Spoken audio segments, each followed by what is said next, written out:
Hello guys! Welcome back ulit sa ating channel at ito yung pinagawa nating kulungan ng kambingan. So ito yung kubo natin sa farm number 2 at pinalagyan namin ng fence na hog wire na may mga madre de cacao or kakawate for preparation sa ating kambing para may pagkain sila.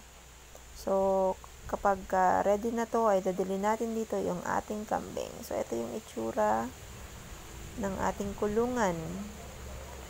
So after 5 months ay dadali natin dito yung ating kambing dahil for sure ay malago na ito after 5 months. So ito na nga guys yung time na nagdala na kami ng kambing. So nagtesting lang muna kami ng 2 native goats. At dadali na natin doon sa ating kubo. So, ayan na guys, yung ating kambing. Dito, lipad yan. Bari, may aso dad.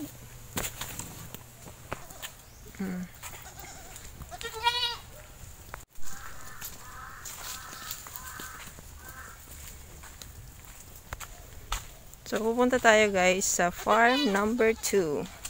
Dahil mag-transfer tayo ng ating mga native na kambing.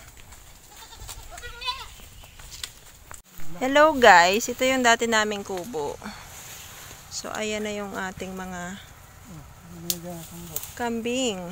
Kilala na Marisa.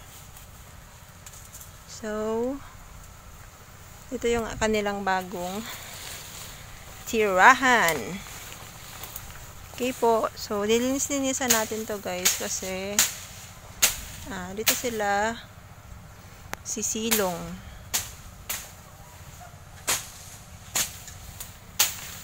Madamo na guys yung dati naming kubo dito. Kaya, yung mga ganito guys na damo ay gustong-gusto yan guys na mga kambing, yung mga cover crop.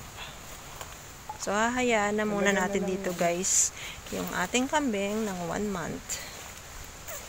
And papabisitahan natin ito guys doon sa ating kaibigan na magtataga-tingin-tingin ng ating kambing. Siya magtataga-tingin-tingin ng ating alaga dito. So paikot naman ito guys ng bakod. Kaya hindi naman to guys sila basta makakalusot. Ito guys yung dati naming kubo. So, papapalitan. Ayan, napaayos nga namin itong dati naming kubo. Dahil nasira na. So, papapalitan natin ng bubong. So, dito sila guys, sisilong yung kambing.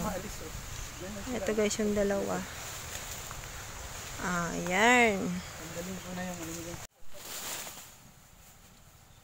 Diyan natin nilalagay guys yung kambing para masanay sila dyan kasi parang uulan.